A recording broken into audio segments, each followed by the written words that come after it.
खुदावंद मसीह यीशु में मेरे अजीजों, मैं खुदावंद मसीह यीशु के जिंदा और मुबारक नाम में आप सबको सलाम अर्ज करता हूं और आज की इबादत में आपको वेलकम कहता हूं। अजीजों, आप हमेशा मेरी दुआओं में रहते हैं और मैं आपका भी बड़ा शुक्रगुजार हूं कि आप जब मेरे सरमन सुनने के बाद जो प्रभु मुझको देता है, कमेंट करते हैं, तो मुझको एक रूहानी खुशी हासिल होती है ये जानकर कि ये पाक कलाम बहुतों के लिए आशीष का वसीला है। बहुत इससे लोग आनंद प्राप्त कर रहे हैं, आत्मिक आनंद। तो मैं आपका बड़ा शुक्रगुजार हूं और हमेशा खुदा का फजल आप पे बना रहे, ऐसी दुआ करता हूं। अजीजों, आज के अच्छे वक्त के लिए, इस अच्छी संगति के लिए परमेश्वर का धन्यवाद करते हैं। और आज जो मनन के लिए खुदा बाप ने हिस्सा मेरे सामने रखा है, जिसको मैं आपके साथ मिलकर मैं भी सीखूंगा और हम सब सीखेंगे और हम सब जानेंगे परमेश्वर की पवित्र इच्छा क्या है। इफिसियों की पत्री 4 अध्याय 20 से 24 आयत मैं आपके सामने पढ़ूंगा। आप अपनी बाइबल खोल लीजिए।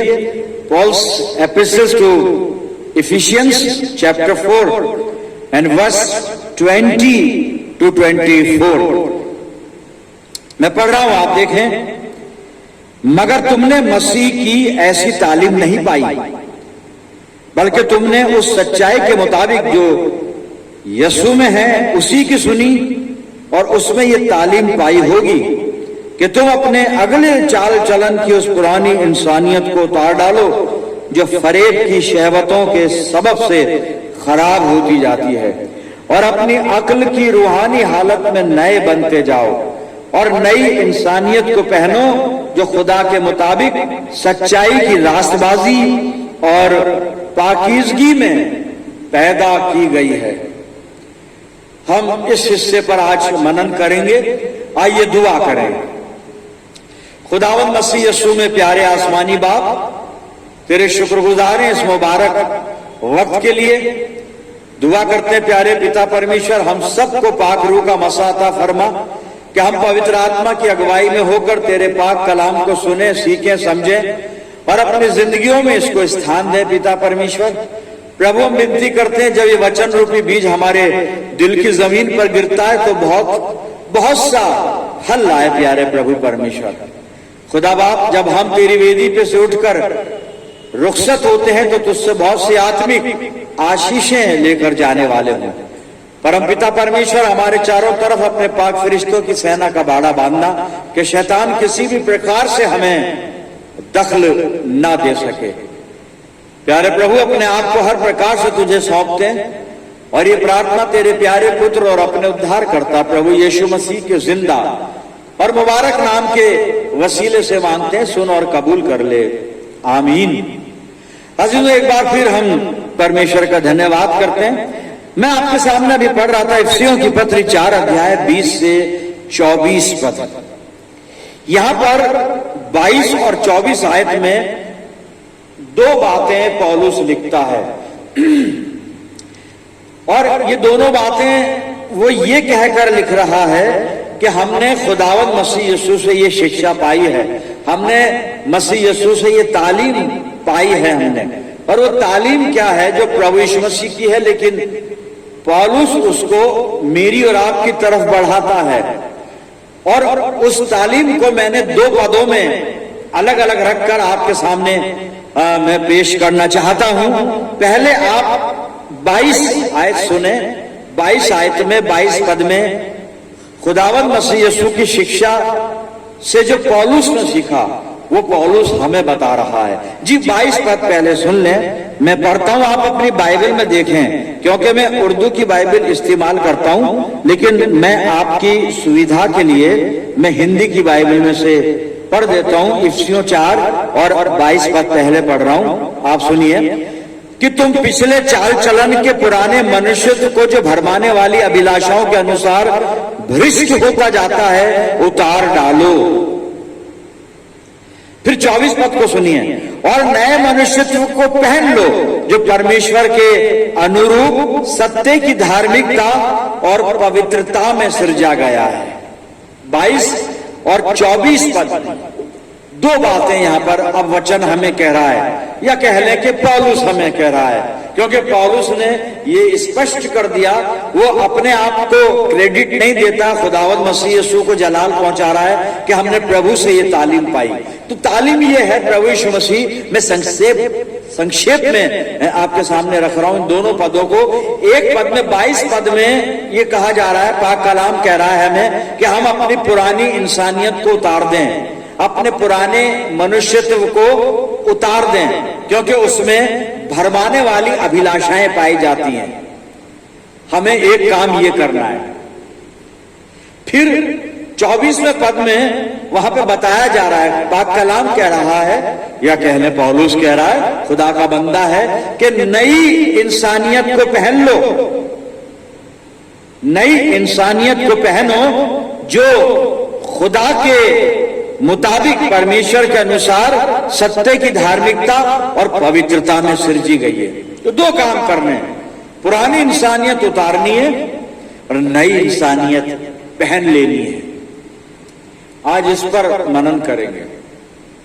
मेरा अजीजों, पौलुस ने 69 ईस्वी में रोम की जेल में से ये खत लिखा है इफ्सियों को, और कलीसिया को वो देख रहा है, कलीसिया में बहुत सी बातें देख रहा है, कलीसिया के कामों को देखता है, कलीसिया की रूहानी जिंदगी पर उसकी नजर है, और वो चाहता है कि कलीसिया के अंदर एक रिफॉर्मेशन आए, एक सुधार आए, वो कलीसिया की जिंदगी में एक सुधार आ जाए, एक जो लोग हैं, कांग्रेगेशन है, उसकी लाइफ के अंदर रिफॉर्मेशन आए। ये पौलुस की कोशिश है, और इसलिए यहां पर इफिसियों 4 और 22 और 24 पद की जो दो बातें या दो काम उसने दिए करने के लिए कलीसिया को, कि पहला काम यह है पुरानी इंसानियत को उतार दें, दूसरा काम है नई इंसानियत को पहन लें। लेकिन पौलुस को जरूरत क्यों पड़ी ये कहने की कि पुरानी इंसानियत को उतार डालो? क्या वो कलीसिया में देख रहा है कि लोग पुरानी इंसानियत को पहनकर घूम रहे हैं? जबकि पौलुस ही बताता है कि जो प्रभु यीशु मसीह में है वो नई सृष्टि है। जी हाँ, बिल्कुल कोई संदेह नहीं इसमें।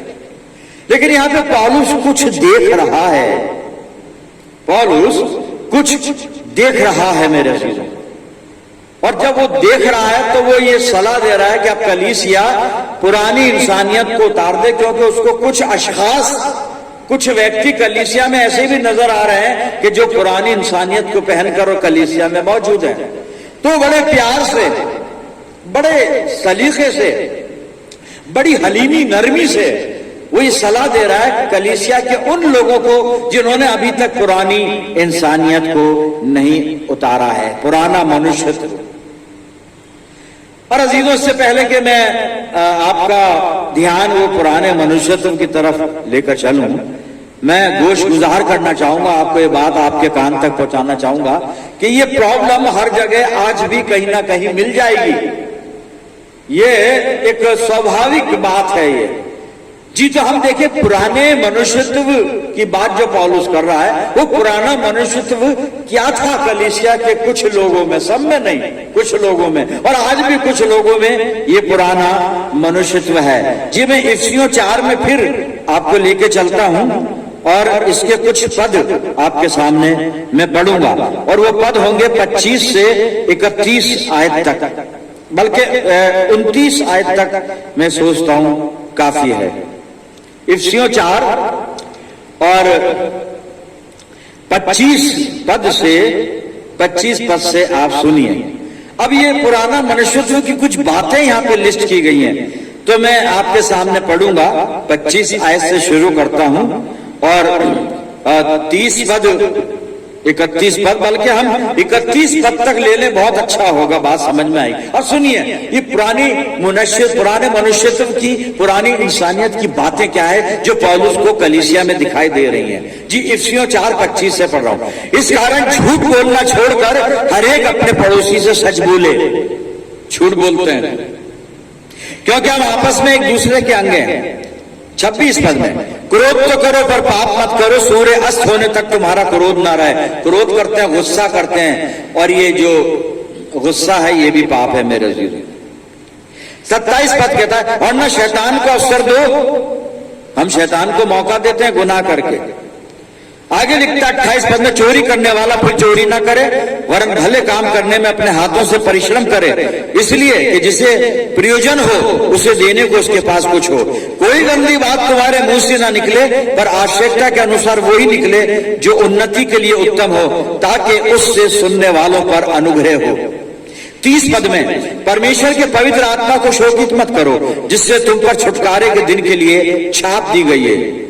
सब प्रकार की कड़वाहट और प्रकोप और क्रोध और कलह और निंदा सब बैर भावों समेत तुमसे दूर किए जाए। साहब, ये है पुरानी इंसानियत की कुछ बातें जो यहाँ पे पौलुस ने लिस्ट की है, और कलीसिया में कुछ लोगों में देख रहा है वो कि अभी भी कुछ लोग हैं गाली देते हैं, अभी भी कुछ लोग हैं झूठ बोलते हैं, अभी भी कुछ लोग हैं क्रोध करते हैं, अभी भी कुछ लोग हैं जो पवित्र आत्मा, परमेश्वर के पवित्र आत्मा को शोकित करते हैं।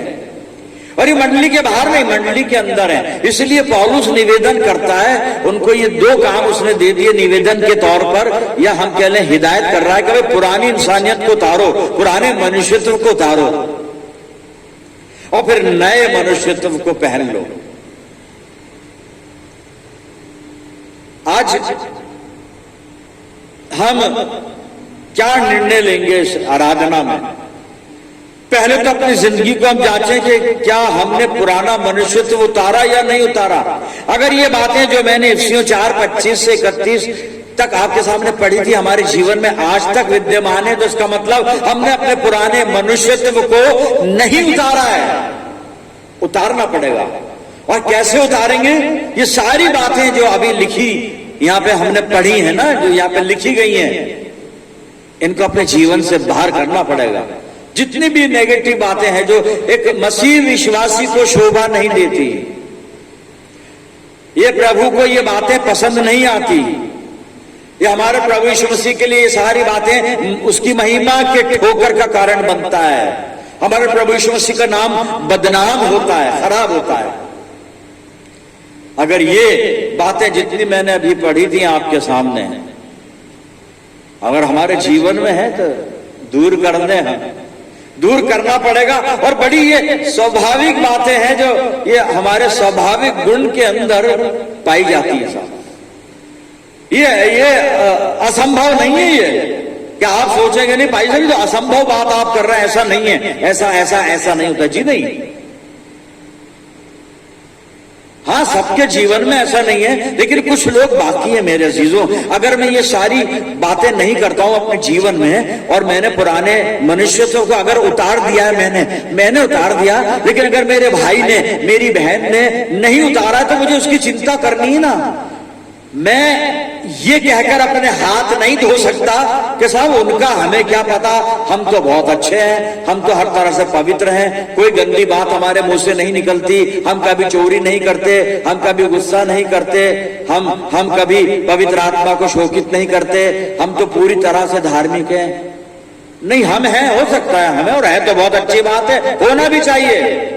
लेकिन जो हमारे भाई बहन अभी हैं और जिनमें अभी ये चीज पाई जाती है, ये उनके जीवन में, आत्मिक जीवन में ये गिरावट है, हमें उनको भी उस दलदल से, उस पाप से बाहर निकालना है मेरे निकाल। इसलिए ये जनरल ऑब्जर्वेशन करके ये पद हमारे सामने आए हैं कि हम पुराने मनुष्यत्व को उतार डालें। और क्यों उतार डालें? पौलुस इफिसियों की पत्री में 5 अध्याय में एक बात कह रहा है, मैं आपके सामने पढ़ता हूं। इफिसियों 5 और 8 और 9 पद सुनिए। क्योंकि तुम तो पहले अंधकार थे, परंतु अब प्रभु में ज्योति हो, अतः ज्योति की संतान के समान चलो, क्योंकि ज्योति का फल सब प्रकार की भलाई और धार्मिकता और सत्य है। अब हम ज्योति की संतान हैं, और थोड़ा सा इस आयत का रेफरेंस मैंने पिछले सरमन में भी दिया, याद रखें हमेशा। हम ज्योति की संतान हैं तो हमें अंधकार की संतान की नाई नहीं चलना है मेरे अजीजों। तो नए मनुष्यत्व को पहन लें। नए मनुष्य, नई इंसानियत को हम पहन लें। अब ये क्या है और किस प्रकार का है और कैसे होगा, हम वचन में से देखेंगे। सबसे पहले नए मनुष्यत्व की हम बात कर लेते हैं थोड़ी। पाक कलाम हमें समझाएगा नए मनुष्यत्व में हमारा जो नेचर है ना पुराना, वो नया हो जाएगा। ये नया मनुष्यत्व है कि इसलिए हमने पुराने मनुष्यत्व को हटाना है कि हम गुनाह के दासत्व में ना रहे, पाप के दासत्व। तो नई इंसानियत पैदा हो जाएगी, नया नेचर हमारे अंदर आ जाएगा। मेरे जीवन एक काम और करना है जी। मैं इफ्सियों की पत्री में ही हूं अभी, और इफ्सियों का दूसरा अध्याय में निकाल रहा हूं, और दूसरे अध्याय के 14-15 पद को पढ़ता हूं, आप सुनिएगा।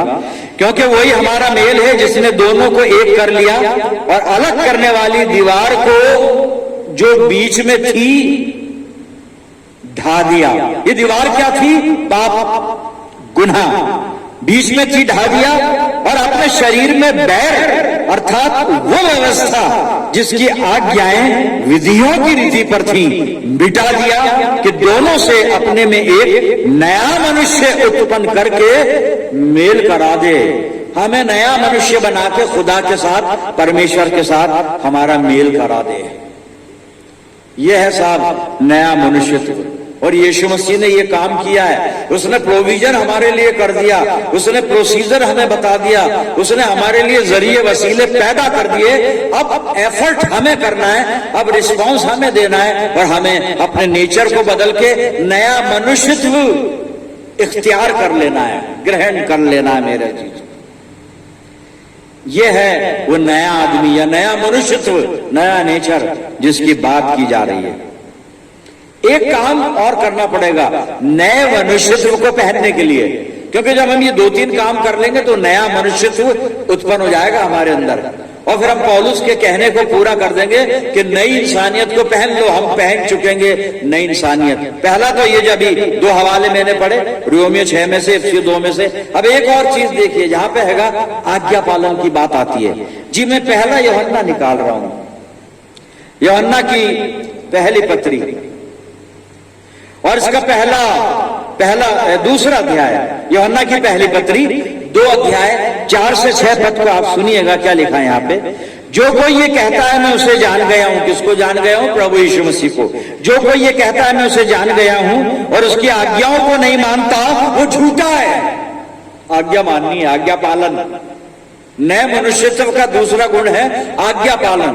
हमें उसकी आज्ञा को मानना, नहीं मानते तो हम झूठे हैं, हम उसको यीशु मसीह को नहीं जानते साहब, हम नहीं जानते।